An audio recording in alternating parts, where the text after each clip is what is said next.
So let's start with like very simple question. Can you tell us about your background, your journey, how you grew up, your early days in the school and in the university? Sure. Yeah. So I am from Spain. I grew up in Spain. I wanted to kind of always know the why of things.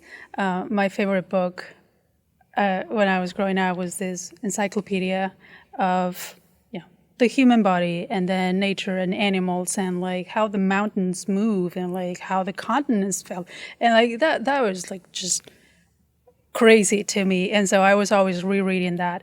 And so I think that's kind of where my whole path comes from of like, I want to know the why of things happen in the body, the diseases states. And so, when I got to college, I wanted to study.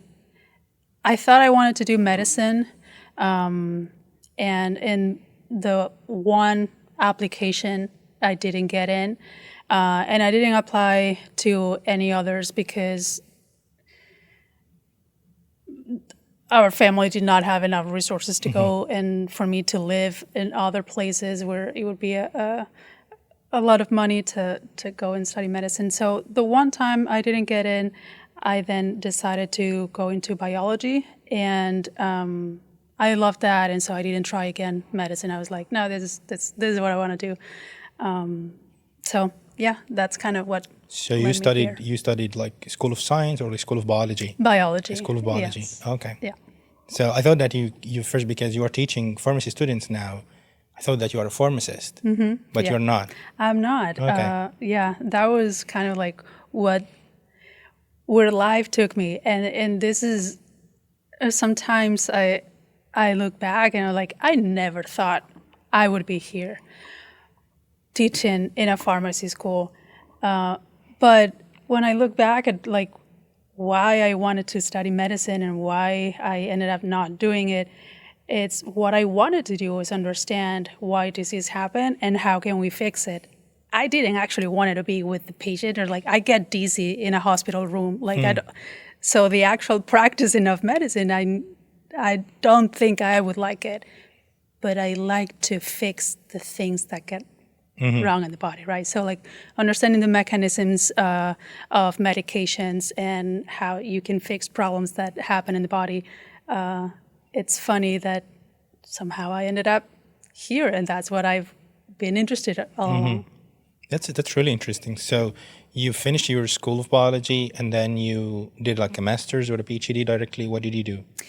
Yeah, so the system, in order to do my PhD, I had to do a master's first. And so that's how the system worked. And so that's why I had a master's in biomedical sciences, and then did the PhD as a continuation to that master's. And then I also did a master's in clinical trials, because again, the focus was always into looking at how do we fix problems and how medications can help, how can they evolve to fix existing problems, yeah. So you did two masters, one in biomedical sciences, that's after you finish your School of Biology, and then you got a PhD, and then you did another master in clinical trials while you were here in the US. I actually did the master's in clinical trials while I was doing my PhD in Spain, both of them. Okay. Yeah. That's interesting. So let me ask you this question from the PhD. You did your PhD in, what did you do PhD in?